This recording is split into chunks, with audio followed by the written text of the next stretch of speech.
नमस्कार दोस्तों, स्वागत है आपका हमारे चैनल सीखो और मुस्कुराओ 96 में। आज हम पढ़ने वाले हैं न्यूटन के तीनों नियम, जो एग्ज़ाम और इंटरव्यू दोनों के लिए बहुत महत्वपूर्ण हैं। इस वीडियो को पूरा देखें, क्योंकि मैं आपको आसान भाषा में समझाऊंगा न्यूटन के तीनों नियम। तो चलिए शुरू करते हैं। तो हम सबसे पहले न्यूटन के बारे में जानेंगे। सर आइजैक न्यूटन एक महान वैज्ञानिक थे। इन्होंने गति के 3 नियम दिए, जो आज भी फिजिक्स की फाउंडेशन हैं।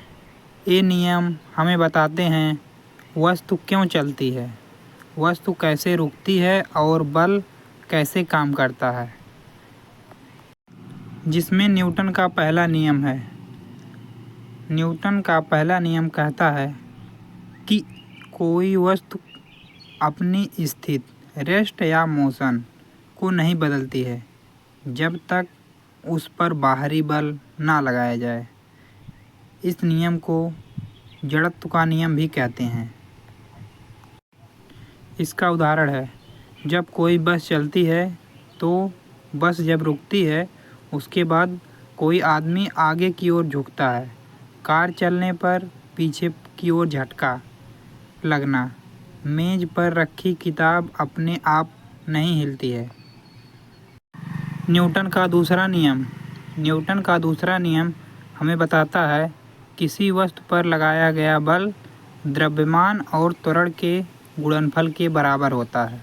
इसका फार्मूला होता है F बराबर m गुणे A, जहाँ F बल है, m द्रव्यमान है और A त्वरण है। समझो, ज़्यादा मास, इसका मतलब ज़्यादा द्रव्यमान, ज़्यादा फोर्स चाहिए। ज़्यादा एक्सीलरेशन, ज़्यादा फोर्स चाहिए। इसके कहने का मतलब है जहाँ पर ज़्यादा द्रव्यमान की ज़रूरत होती है वहाँ पर ज़्यादा फोर्स लगाना चाहिए, और जहाँ पर ज़्यादा त्वरण की ज़रूरत होती है वहाँ पर भी ज़्यादा फोर्स होना चाहिए।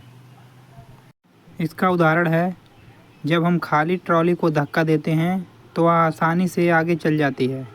इसके कहने का मतलब है खाली ट्रॉली को धक्का देना आसान होता है, जबकि भरी हुई ट्रॉली को धक्का देना मुश्किल। न्यूटन का तीसरा नियम हमें बताता है हर क्रिया के बराबर और विपरीत दिशा में प्रतिक्रिया भी होती है। इसको हम एग्जाम्पल से समझेंगे।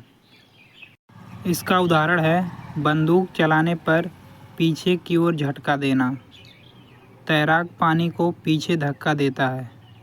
रॉकेट ऊपर जाता है क्योंकि गैस नीचे से निकलती है।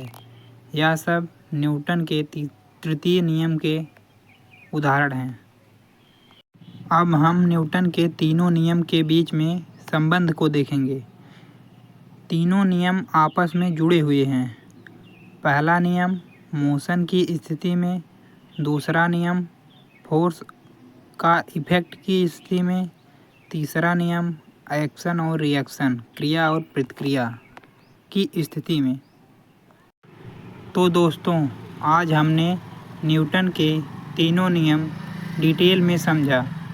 अगर आपको वीडियो पसंद आई हो तो लाइक करें और चैनल सीखो और मुस्कुराओ 96 को सब्सक्राइब करें। धन्यवाद।